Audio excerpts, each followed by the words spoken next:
Hello and welcome to our third lecture. This week we changed topic. We're going to be talking about three-dimensional coordinate systems, vectors, then we'll take a break, and then after the break we'll talk about the dot product.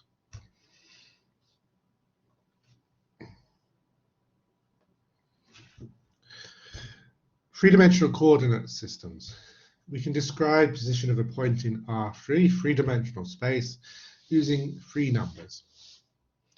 For example, the point A we can describe using the points 2, -1, and 0. The x-coordinate is 2, the y-coordinate is -1, and the z-coordinate is 0, and so on. When we draw three-dimensional space, we need a convention for the way that we draw our axes. And two ways to describe this. We can either use our left hand or we can use our right hand. Left hand draw, imagine that you are holding your left hand up, like I'm holding in the video. We hold it in such a way that we point our second finger in the direction of the x-axis, we point our first finger in the direction of the y-axis, and then our thumb tells us the direction of the z-axis. The other way to think about this is using our right hand, which is the way that the book likes to talk about it. Imagine that we use our right hand and we use our fingers pointing from the x-axis to the y-axis.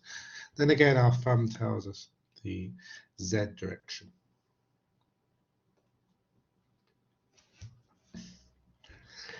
If we say x must be 0, but y and z could be any number, we get the YZ plane, which I've shown here. If we say y must be 0, but x and z can be any number, we get this set, the XZ plane. If we say that we must have z is equal to 0, but x and y can be any number, then we get the XY plane. We don't have to use 0, we could use another number. For example, here I've drawn the plane y is equal to 3. All of the points where y is equal to 3 I've shown in green. In blue, I've shown all of the points where z is equal to 5. And the line where these two planes intersect is the line where y is equal to 3 and z is equal to 5. But x could be any number. We can interpret equations and inequalities geometrically. Let's look at something from the book. Z greater than or equal to 0 means the half space of all of the points on and above the XY plane. X equal to a constant is a plane. X equal to -3 is a plane which is perpendicular to the x-axis at the point x equal to -3. This is parallel to the YZ plane, but 3 units behind it. And so on. Z equal to 0, that tells us we're in the XY plane.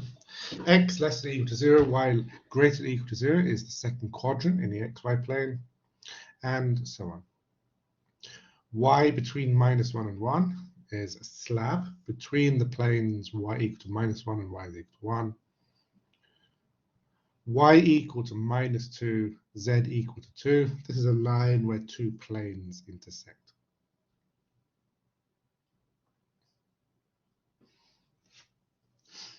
Which points x, y, z satisfy the equations x squared plus y squared is equal to 4 and z is equal to 3? Z is equal to 3. We recognize this. This is a horizontal plane. X squared plus y squared equal to 4. We recognize this as well. This is the equation of a circle. The set of points which satisfy both of these must be the circle which is contained in this blue plane.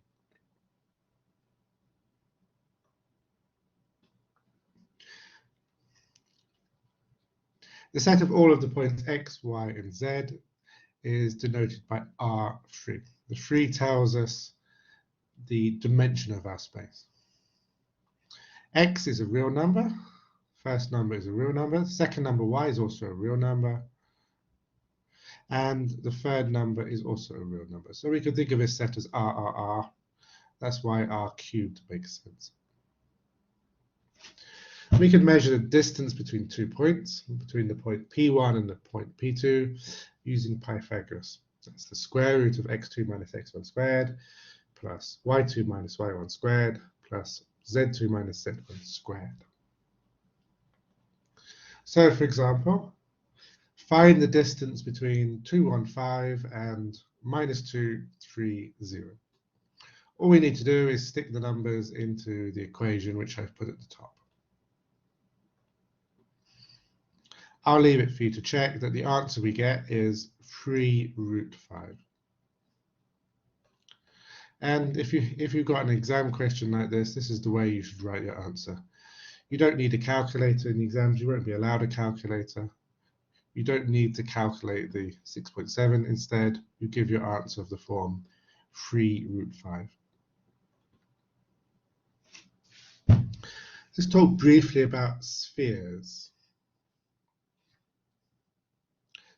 We have a center at the point x0, y0, z0, and we have a radius a.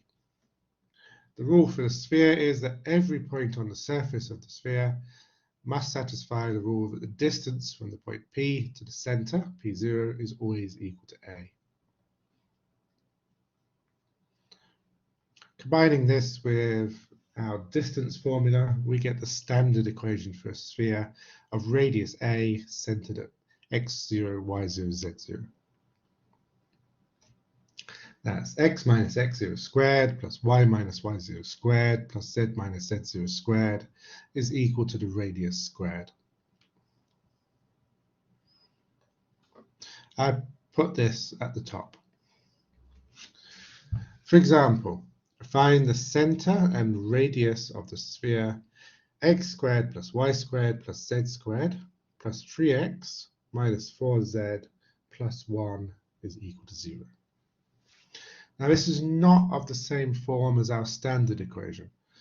To be able to answer this question, we need to rearrange the equation in the example so that it looks like the equation at the top of the slide.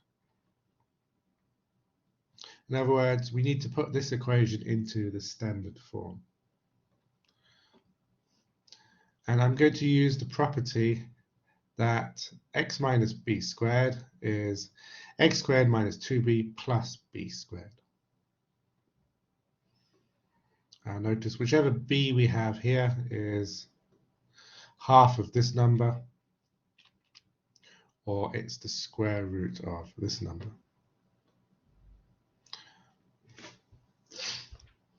Okay, so we have x squared plus y squared plus z squared plus 3x minus 4z plus 1 is equal to 0.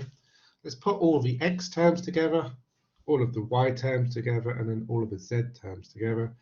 And all of the numbers will move over to the right side.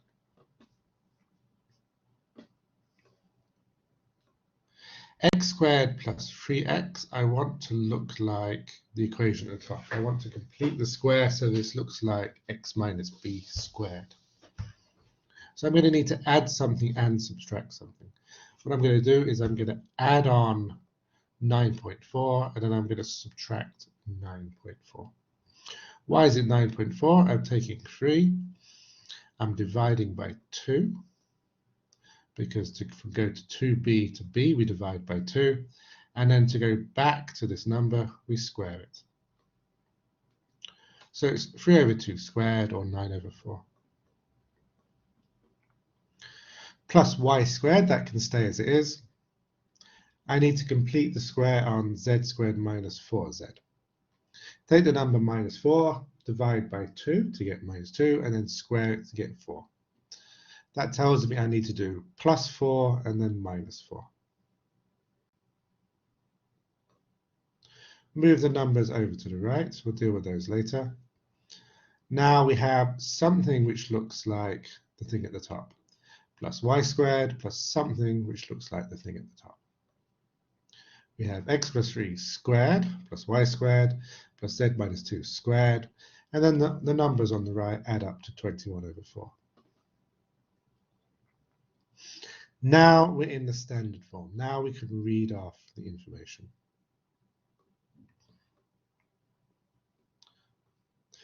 The radius squared must be 21 over 4, so we know the radius.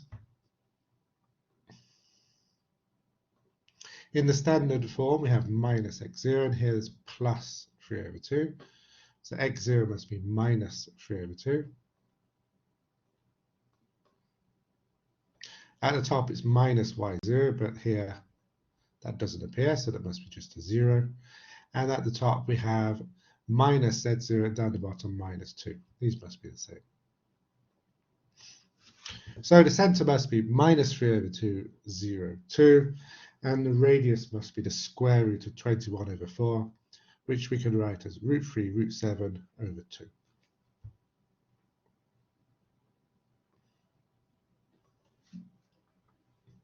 Another one, find the center and radius of the sphere, x squared plus y squared plus z squared plus 6x minus 6y plus 6z is equal to 7. We do the same thing. I'm going to show you the whole calculation at once. Group all of the x terms together, the y terms together, the z terms together, add on and then subtract something. What are we doing? We have 6. 6 divided by 2 is 3, and then square it to get 9. So I want to do plus 9 and minus 9. Group all of the numbers over to the right, and then simplify. We end up with x plus 3 squared plus x minus 3 squared plus z plus 3 squared is equal to 16. And then we can read off the center. It's always minus whatever number we have here. So the first one must be minus 3, and then 3, and then minus 3. And the radius must be the square root of 16, or 4.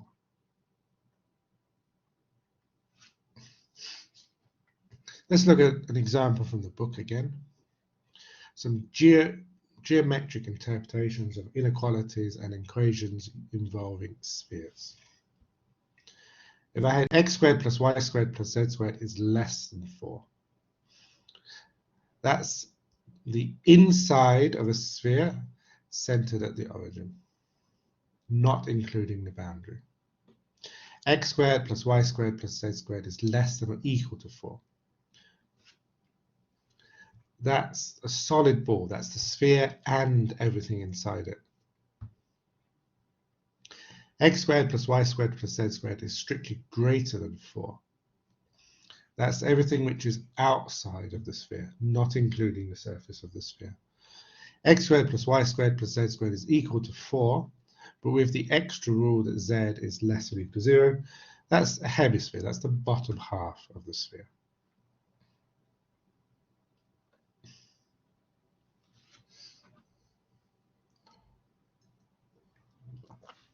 That was a very quick section.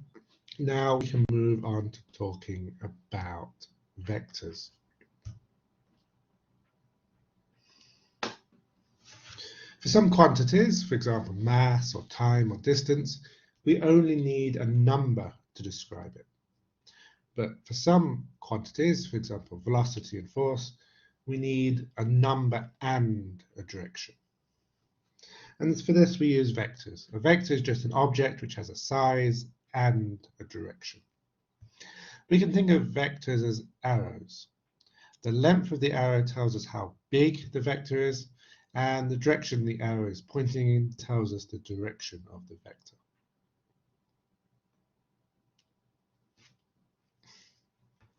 If I had a vector from the point A to the point B, we can call this vector AB.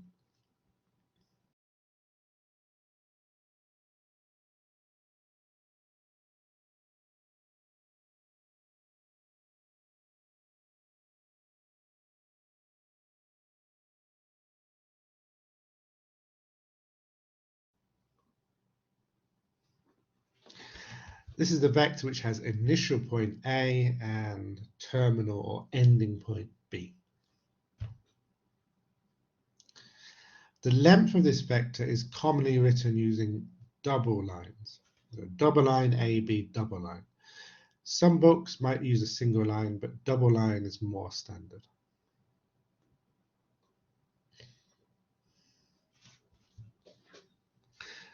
We say that two vectors are equal if they have the same length and the same direction. The initial point and the terminal point don't matter. All that matters is the length and the direction. So for example, in this picture, I can say that the vector AB is equal to the vector CD, is equal to the vector EF, is equal to the vector OP. These four vectors all point in the same direction and they all have the same length. Now note that AB is not the same as the vector GH because the lengths are different, and AB is not the same as the vector IJ because the directions are different.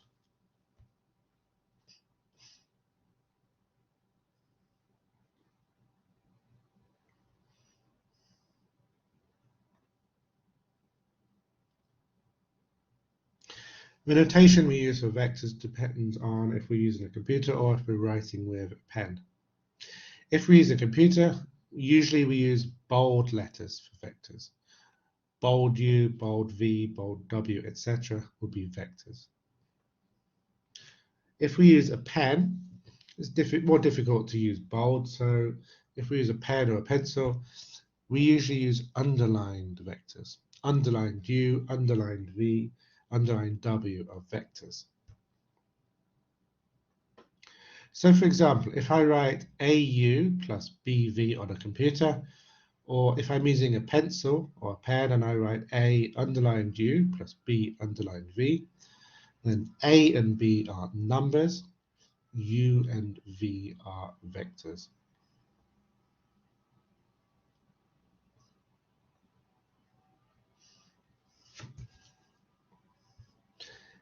If a point V has initial point 0, 0 and terminal point V1, V2, then we can say that the component form of V is open bracket V1, comma V2, close bracket. That's in R2. If we're in R3, we can do the same thing. If V has initial point 0, 0, 0 and terminal point V1, V2, V3, then the component form of V is open bracket V1, comma V2, comma V3, close bracket.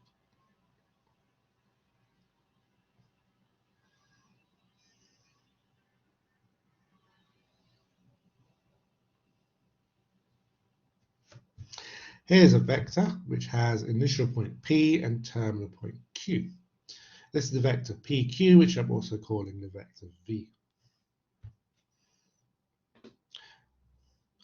The component form of V we can say is V1, V2, V3, or in terms of the coordinates of P and Q, we can write this as x2 minus x1, comma y2 minus y1, comma z2 minus z1.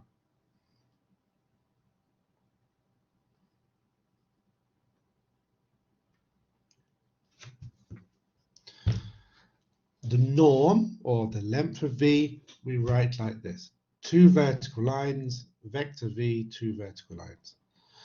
The norm of V equal to V1, V2 is the square root of V1 squared plus V2 squared. That's just Pythagoras. If we're in R3, the norm of the vector V is square root of V1 squared plus V2 squared plus V3 squared.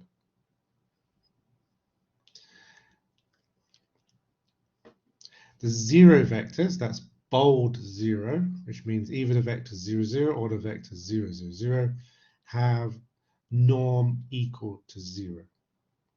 The norm of the 0 vector is equal to the number 0.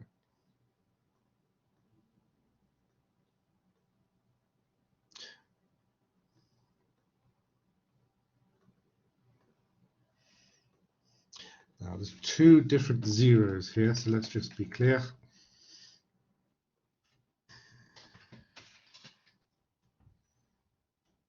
This bold 0 is the 0 vector. This 0 is the number 0. If a vector is not the zero vector, then the norm of v is always strictly positive.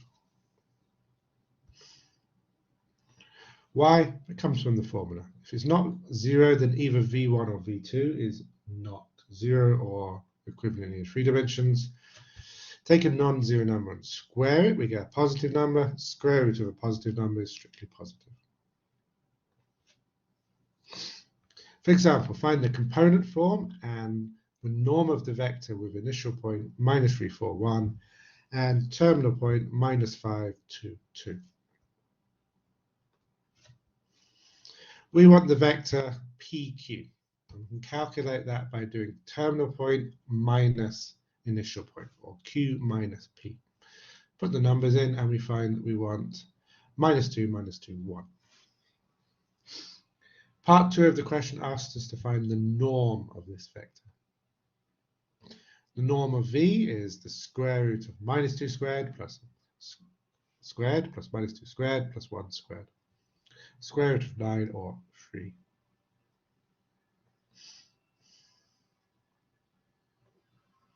An example from the book. A small cart is being pulled along a smooth horizontal floor with, let's say, 20 kilogram force.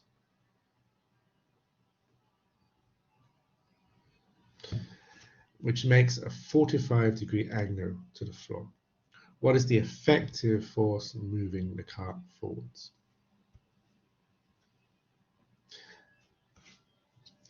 The effective force is the horizontal component of this force. So we want the size of F multiplied by cos 45, and we get 14.4 kilograms.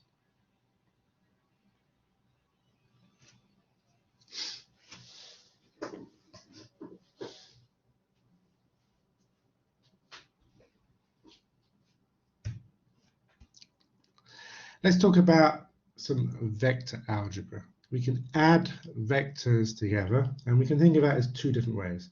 We can think of putting the vectors nose to tail. In other words, the terminal point of u we can make as the initial point of v. And then the vector u plus v is the vector which has the same initial point as u and the same terminal point as v. There's another way to think about it. We can think about them using a parallelogram. Let's suppose u and v have the same initial point. We can draw the parallelogram, and then the vector u plus v is the diagonal of the parallelogram. We can multiply a vector by a number, by a constant. If this is the vector u, then this is the vector 2u. These 2 vectors pointing the same direction, but the length of 2u, the norm of 2u, is double that of u. Here's a vector 1.5u and 0.5u. If we multiply a vector by a negative number, then it points in the opposite direction. Now, note that if we compare 2u to -2u, these 2 vectors have the same length, the same norm, but they point in opposite directions.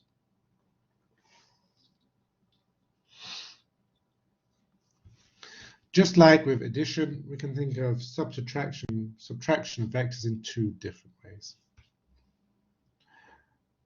We could put the 2 vectors to have the same initial point, and then the vector u minus v completes the triangle. Or we can think about adding u together with minus v. Put u and minus v nose to tail, and then the vector u plus minus v is this green vector. And of course, that's the same as u minus v. Let u and v be vectors, let k be a number.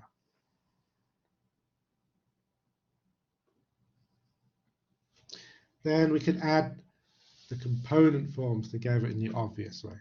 U plus v is the vector u1 plus v1, comma, u2 plus v2, comma, u3 plus v3. And we can multiply u by a number. Ku is the vector ku1, ku2, ku3.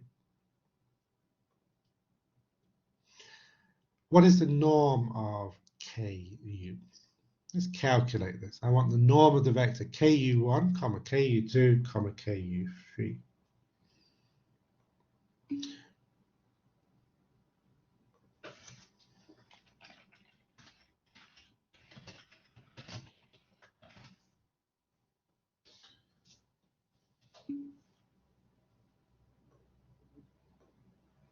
Let's repeat this slide. If we have two vectors, we can add them together or we can multiply them by a number. If the component forms of u and v are given here, u1, u2, u3, and v1, v2, v3, when we add them together, we're going to be adding each component together. So we're going to be adding the first numbers, u1 plus v1, to get the first component of u plus v. We add the second numbers together to get the second number in u plus v. And we add the third numbers together. That's u3 plus v3, which gives us the third number of u plus v. Multiplying a vector by a number, we can just multiply each component by the number. We take our vector u1, u2, u3, multiply each one of these three numbers by the number k to get ku1, ku2, ku3.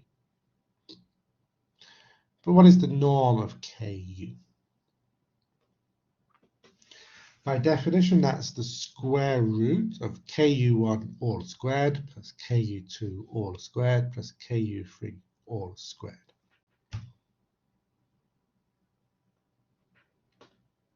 Or square root of k squared, u1 squared plus k squared, u2 squared plus k squared, u3 squared. I want to factor out the k. I have the square root of k squared multiplied by u1 squared plus u2 squared plus u3 squared. And I'm going to split this into two square roots. It's the square root of k squared multiplied by the square root of u1 squared plus u2 squared plus u3 squared. But that's just the norm of k multiplied by, sorry, the absolute value of k multiplied by the norm of u.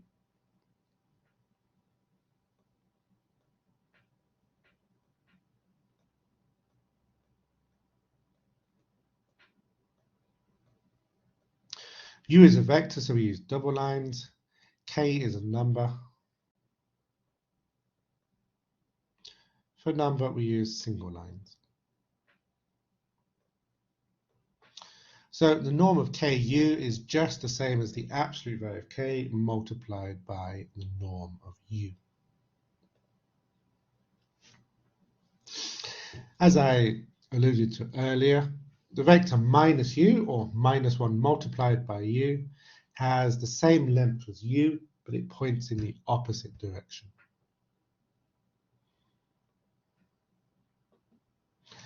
For example, let u be minus 1, 3, 1, and v be 4, 7, 0. Find 2u plus 3v, u minus v, and the norm of a half u.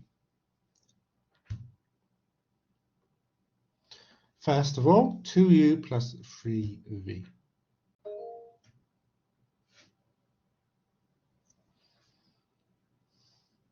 Two multiplied by the first vector plus 3 multiplied by the second vector.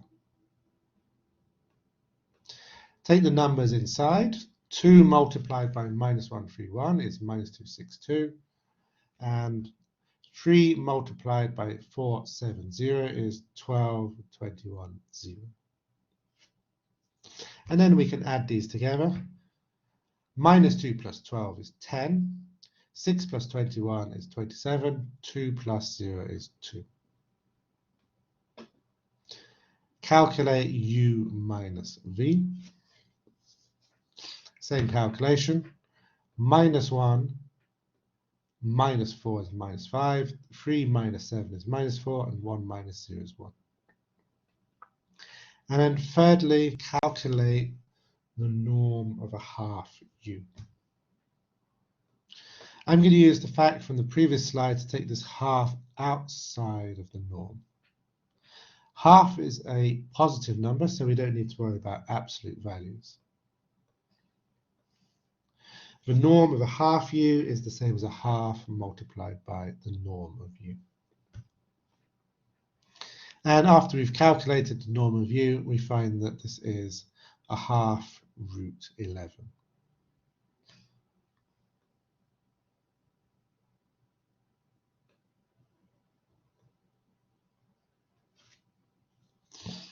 I want to quickly run through some properties of vector operations. On this slide, u, v, and w will be vectors, a and b will be numbers. If we add two vectors together, it doesn't matter which order we do them in. U plus v is the same as v plus u. If we have three vectors we're adding together, again, it doesn't matter which order we do. U plus v first, and then plus w is the same as u plus, open brackets, v plus w. If we take the zero vector, u plus the zero vector is always just u. U plus minus u is always the zero vector. The number 0 multiplied by u is always the zero vector. And again, just be careful here, there's two types of 0 in this equation.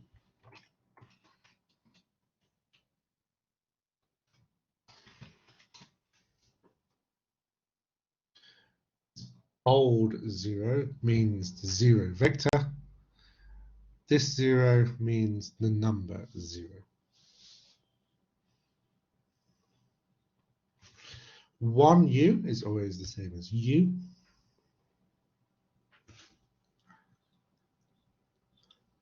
A multiplied by bu is the same as abu. If we have two numbers in a vector and we multiply them together, it doesn't matter which order we do them in. And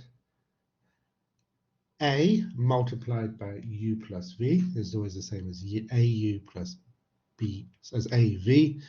And similarly, a plus b multiplied by u is always the same as au plus bu. Now, let me just warn you, we can't multiply two vectors together. We can add or subtract two vectors. We can multiply a vector by a number, but we can't multiply two vectors together. So never, never, never write uv or u multiplied by v in your work.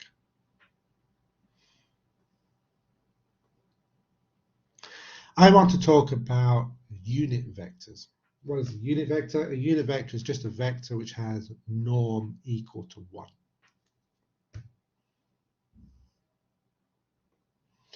For example, I'm saying that the vector 2 to the power minus a half, that means 1 divided by the square root of 2, comma a half, comma minus a half is a unit vector. And to prove that, we calculate the norm of this vector. The square root of 1 over root 2 squared plus 1 over 2 squared plus minus 1 over 2 squared. And when we calculate this, we get 1. So this is a unit vector. In R2, the standard unit vectors are I and j. I is the vector 1, 0, and j is the vector 0, 1. In R3, we can do the same thing. The standard unit vectors are I, j, and k. That's the vectors 1, 0, 0, 0, 1, 0, and 0, 0, 1.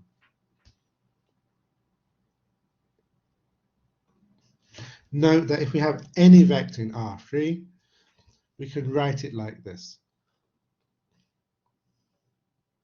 The vector with component form v1, v2, v3, we can split this up into three vectors, v1, 0, 0, plus 0, v2, 0, plus 0, 0, v3. But then that's the same as v1i plus v2j plus v3k.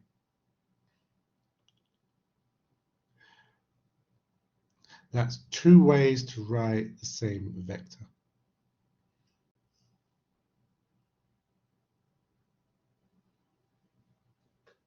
Something that's going to be useful for us is the idea of normalizing a vector. as long as the norm of v is not 0, in other words, as long as we have a vector which is not the 0 vector, then I'm saying that v divided by the norm of v is a unit vector. Why is that true? Because the norm of v divided by norm of v is the same as norm of v divided by norm of v, or 1. So we have these two vectors which point in the same direction, but the length of one of them is equal to 1.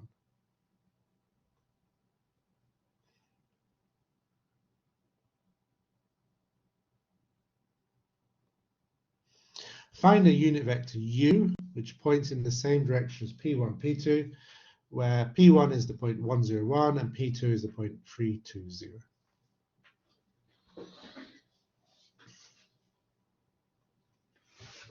First of all, we need the component form p1, p2. So I do p2 minus p1, and I find this vector which I could write in two different ways. It's either the vector 2, 2, minus 1, or it's the vector 2i plus 2j minus k.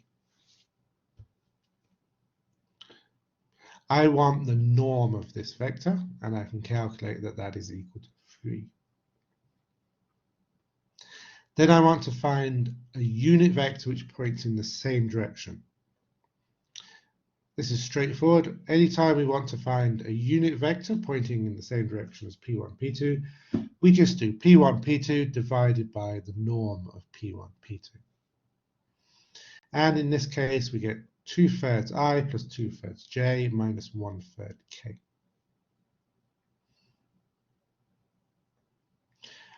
Some examples from the book.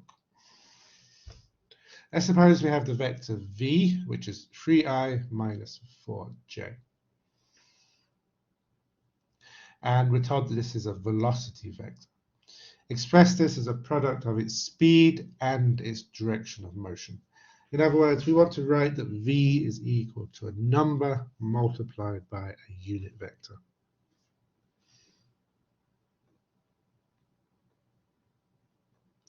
So the first thing to do is to calculate the norm of this vector. It should be double lines if we're using the standard notation. And we find that's 5, and then we get the unit vector by doing v divided by the norm of v. So we find that our unit vector is 3/5i minus 4/5j. To answer the question that we were asked, the vector v we can write as the number 5 multiplied by this unit vector.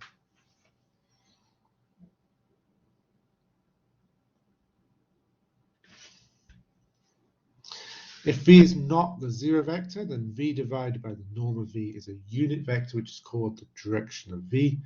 And the equation v is equal to norm of v multiplied by v over norm of v expresses v as its length, or its norm, multiplied by its direction.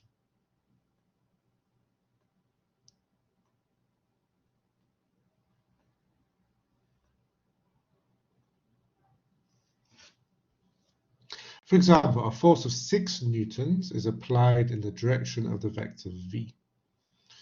Express the force F as a product of its magnitude and its direction. Well, we know the magnitude is 6 newtons, we're told that. The direction, it must be a unit vector. So we need to normalize v by doing v divided by the norm of v. We want 6 multiplied by its direction multiplied by v divided by the norm of v. And I'll leave the rest of this for you to read.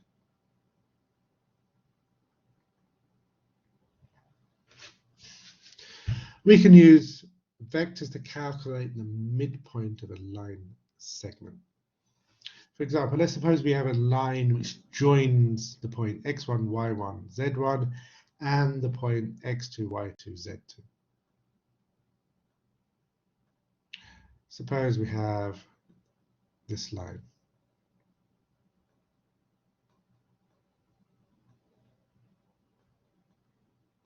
And let's suppose we want to find the middle of this line. I want to find the point M, which is right in the middle of the line. Then the formula that we want to use is x1 plus x2 over 2. That's just the average of x1 and x2, comma, y1 plus y2 over 2. That's the average of y1 and y2, comma, the average of z1 and z2, z1 plus z2 over 2.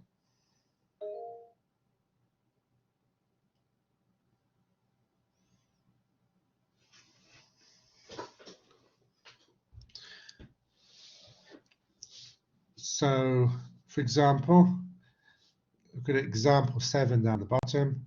The midpoint of the line joining 3, minus 2, 0, and 7, 4, 4. We can use this formula to calculate. It must be 5, 1, 2.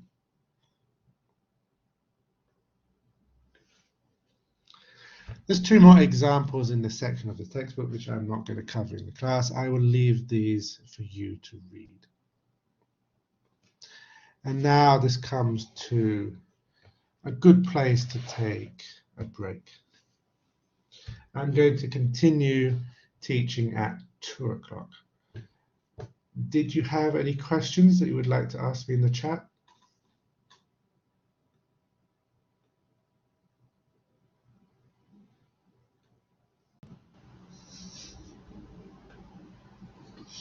And now let's continue. Our final topic for today is the dot product. And we're going to be doing this in R2 and in R3. First, in R2, the dot product of U and V is U1 V1 plus U2 V2. We can do the same thing in R3. The dot product of U and V is U1 V1 plus U2 V2 plus U3 V3. This is a way to take 2 vectors and get a number.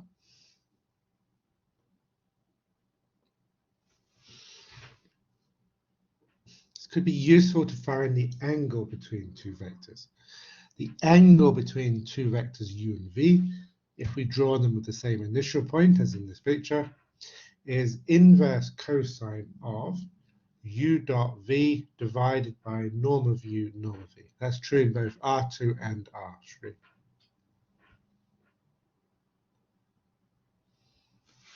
Rearranging that means that U dot V is the same as norm of U, norm of V, cos theta. An example, 1, minus 2, minus 1, dot, minus 6, 2, minus 3. What we do is we take the first 2 numbers, that's 1 and minus 6, and we multiply them together. And then we take the middle numbers, that's minus 2 and 2, and we multiply them together. And then finally, we take the third numbers, that's minus 1 and minus 3, and we multiply them together. That gives us minus 6, minus 4, and 3. Add these together, we get the dot product, the answer that we want, minus 7.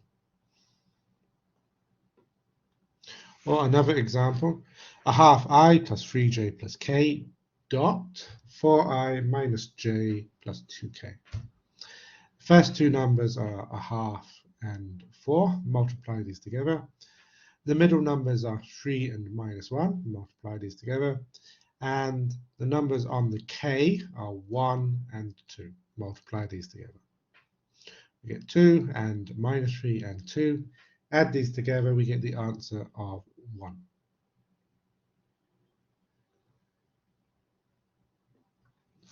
For example, find the angle between I minus 2j minus 2k and 6i plus 3j plus 2k.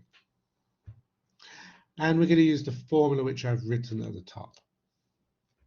We need to do u dot v, we need the norm of u, and we need the norm of v. First of all, we can calculate u dot v. I leave this for you to check. This is minus 4.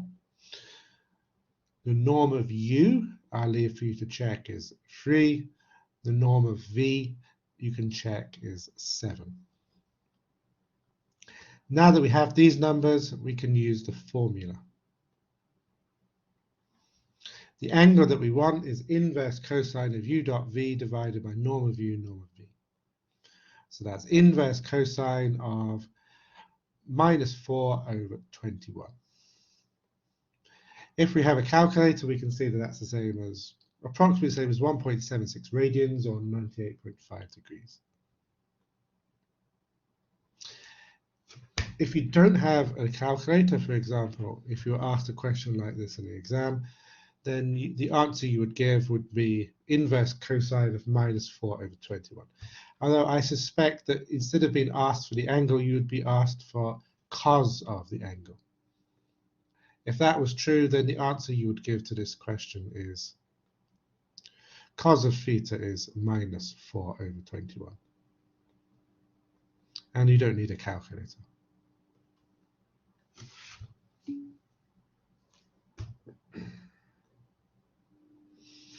So to repeat, I have my formula at the top of the page, which came from the theorem. The angle we want to calculate is inverse cosine of u dot v divided by norm of u, norm of v. I've calculated u dot v as minus 4. I've calculated that norm of u is 3, and I've calculated norm of v is 7. Put these numbers in. We find that what we want is inverse cosine of minus 4 divided by 21.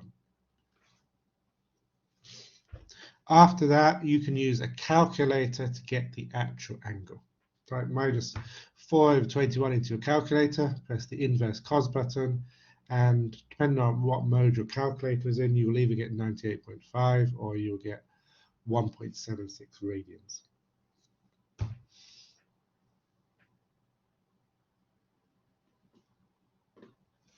Let's do another one. Let's suppose we have a triangle with vertices at 0, 0, 3, 5, and 5, 2. Find the angle ACB. Now, this notation, and you have a homework question like this, so let me just point this out. This is the angle at the middle letter. So it's the angle at the middle letter C between the vectors from C to A and C to B. So it's this angle marked as theta in the picture, the angle at C between the lines from C to A and C to B.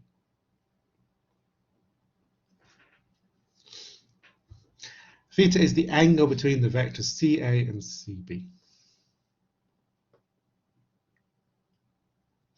So what do we need? We need the vector from C to A. That's minus 5, minus 2. We need the vector from C to B. That's minus 2 and 3. I need the dot product of these two vectors. I can calculate that that is 4. I need the norms of these two vectors.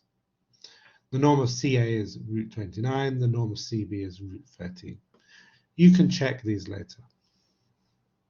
Then we use the formula. The angle that we want is inverse cosine of CA dot CB divided by norm of CA, norm of CB. Put the numbers in, use your calculator, and you can calculate the inverse cosine of 4 over root 29 root 13 is either approximately 78.1 degrees or 1.36 radians. If this is an exam question, then just stop here. Just give your answers inverse cosine of 4 over root 29 root 13 if you're asked for theta. If you're asked to find cos theta, then the answer you give to the question is just 4 over root 29 root 13.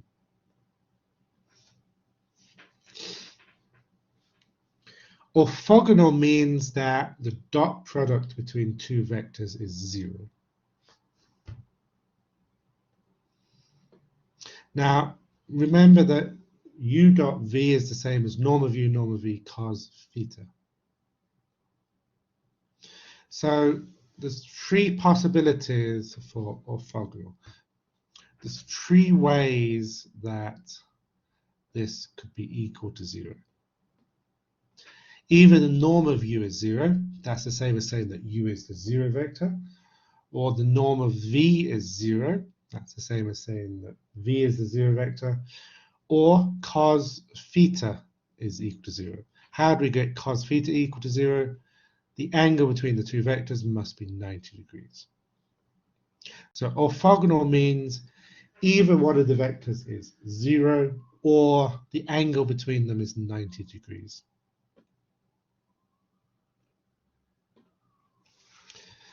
I'm saying that the vector u and the vector v are orthogonal, and to prove this, we calculate u dot v and we get 0.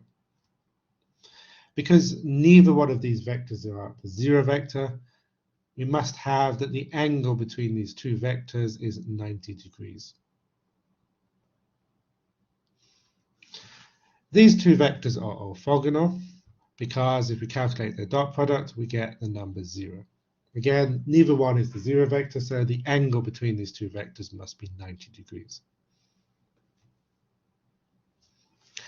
The vector 0 is orthogonal to every vector u because 0 vector dot u is always the number 0.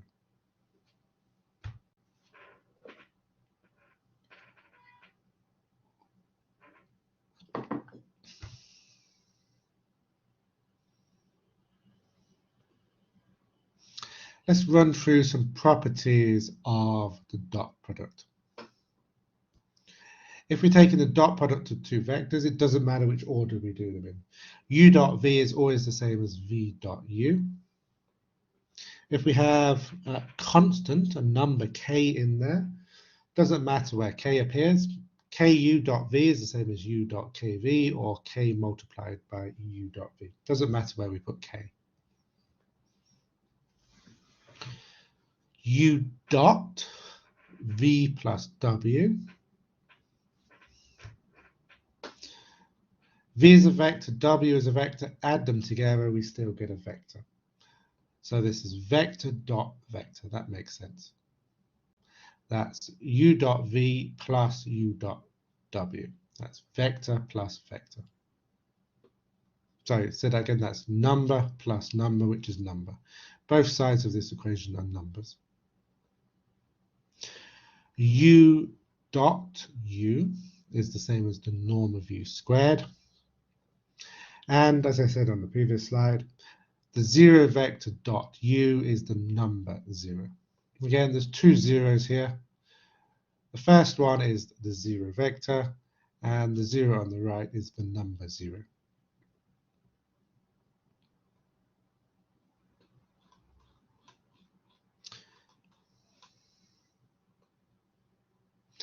The final idea for today's lesson is the idea of vector projections.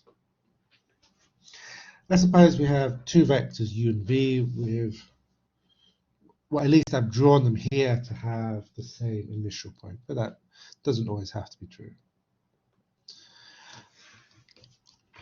So let's say that u is the vector from P to Q and v is the vector from P to S. I want to project u onto v. There's two ways to think about this. Either we take a heavy force up here and we're going to squash u downwards onto v. Or we might think that we have a sun up here and we're looking for the shadow of u which lies on v. We're looking to find this blue vector. So whichever way you want to think about this, either thinking about squashing u onto v or looking at the shadow of u onto v, we're trying to find this blue vector. We'll just draw the triangle again. The length of the green side of the triangle is norm of u. The length of the blue side of the triangle is norm of what would be the projection of u onto v. And of course, that's the same as norm of u multiplied by cos theta. Now, so far I've been drawing this in such a way that the angle between u and v is less than 90 degrees. That doesn't have to be true. We might have that the angle between u and v is more than 90 degrees. Then again, we could project u onto v, or squash u onto the line which passes through v, or look for the shadow of the vector u onto the line which passes through v. We would be trying to find the blue vector. And again, we would have a triangle, norm of u on the green side, the blue side would be the normal projection of u onto v, or minus norm of u cos theta. I'm going to do the calculation for the first one. We could do the calculation for the second one if you wanted to. You would just end up with two minus signs which would cancel out. You would just end up with an extra -1 multiplied by -1 is equal to +1. So everything that we do, you could do for this picture if you wanted to. The vector projection of u onto v is the vector projection of u onto v is the vector from P to R in the previous pictures. Now, the projection of u onto v is the length of this vector multiplied by a unit vector in the same direction. And we could say this is a unit vector in the same direction as v.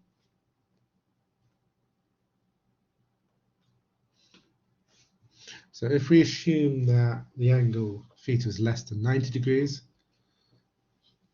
we would end up with norm of the projection of u onto v multiplied by the vector v divided by norm of v. That's a unit vector in the same direction as v. But that's just norm of u cos theta multiplied by v over norm of v.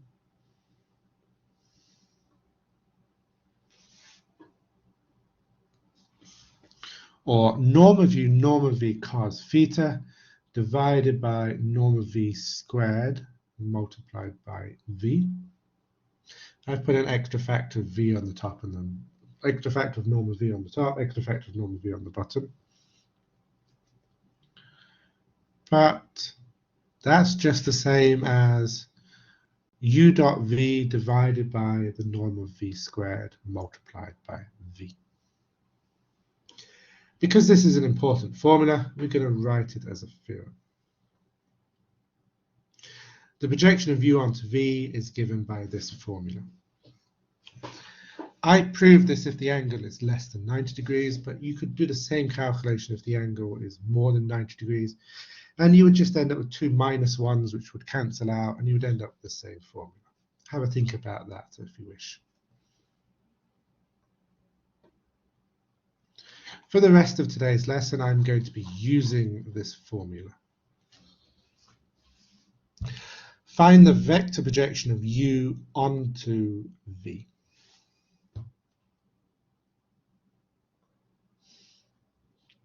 We have our formula, u dot v divided by the norm of v squared multiplied by v. So we need to calculate u dot v, 6 minus 4. Check that, please. We need the norm of v squared. Check that's 1 plus 4 plus 4. And we're going to multiply this number by v. We're going to obtain the answer minus 4 over 9i plus 8 over 9j plus 8 over 9k. All we're doing is we're using the formula which is in the yellow box at the top. Find the vector projection of f onto v.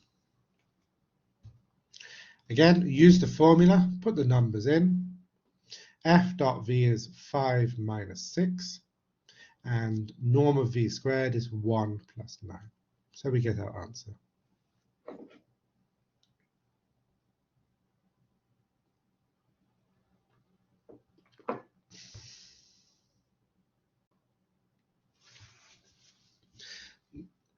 Final example. Verify that the vector u minus the projection of u onto v is orthogonal to the projection of u onto v. Here's the picture. U minus the projection of u onto v is this vector I'm writing in purple. So we're asked to check that this angle here is really 90 degrees.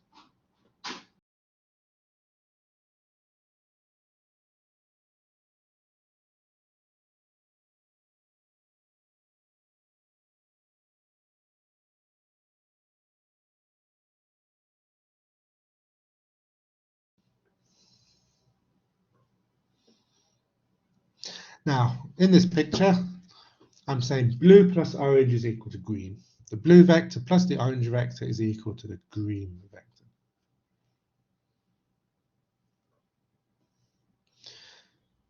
Now, clearly, the projection of u onto v is some number multiplied by v. This is parallel to v. So instead of showing that projection of u minus projection of u onto v is orthogonal to projection of u onto v, we can just show that u minus projection of u onto v is orthogonal to v.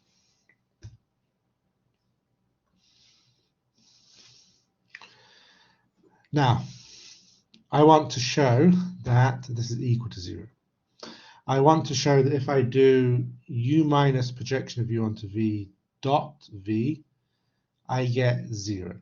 If I can do this, then I finished the question. If I can show that this dot product is 0, then I've shown that u minus projection of u onto v is orthogonal to v. So I just need to fill this calculation in and show that this is equal to 0. Projection of u onto v in this picture is the blue vector.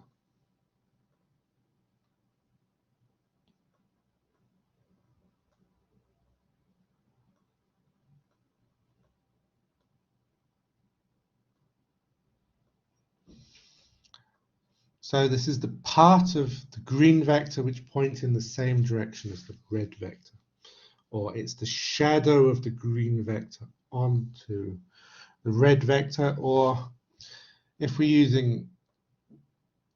pushing down this way, we can squash the green vector down onto the blue vector. So I'm doing orange vector dot red vector. U dot v first, and then minus the projection of u onto v dot v.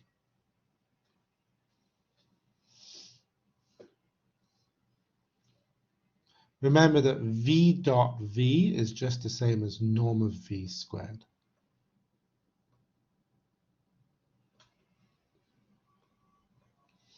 So then I have norm of v squared divided by norm of v squared. These cancel. I get u dot v minus u dot v, which is 0. So yes, that proves that this angle is 90 degrees, as it should be.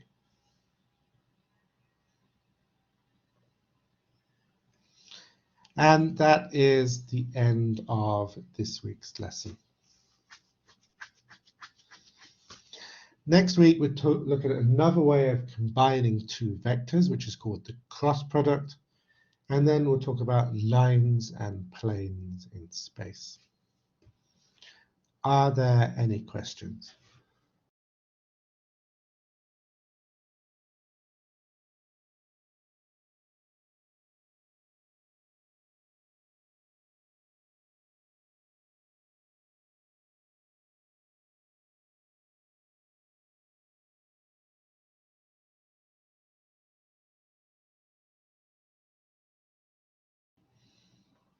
Exams will be held face-to-face unless something changes. I made an announcement. If you click on announcements in OLAN, you'll see I pass on a message from Professor Hassan Uzekis, who is the head of the mathematics department. He will be organizing the exams.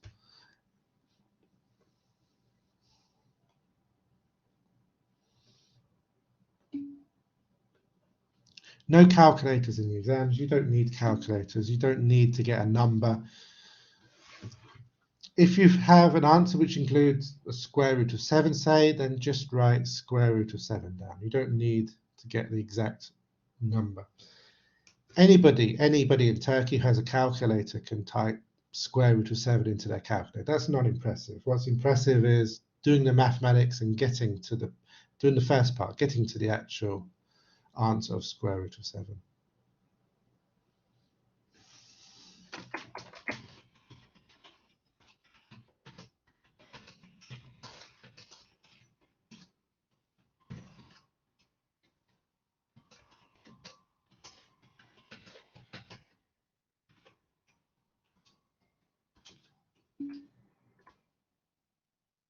Now, it will not be multiple choice. You will need to show your workings.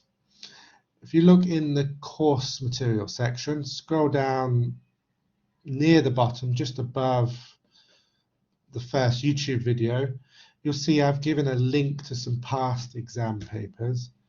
Have a look through there. Most of them have solutions. You can see the type of solutions that you would be expected to write.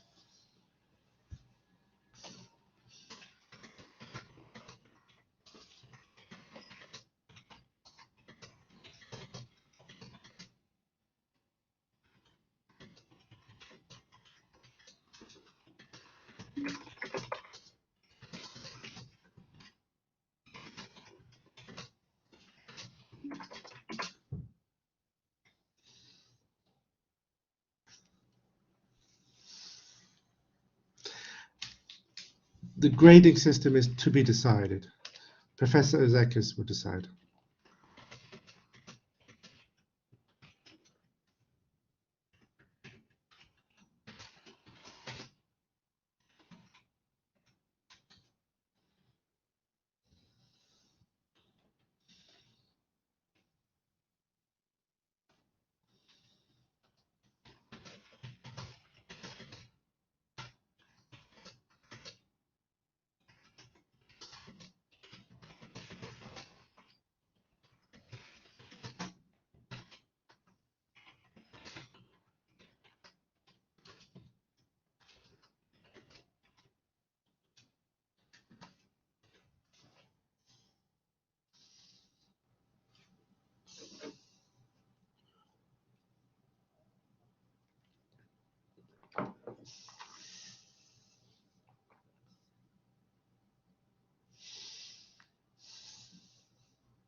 Let me remind you, there's no lesson next week.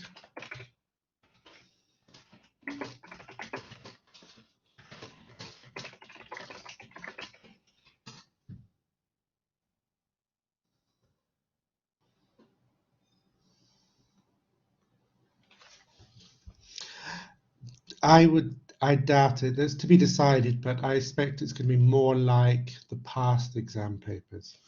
Have a look at the past exam papers from back the last time we were given face-to-face exams. It's going to be, I would imagine the exams will be similar in style to those.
You too.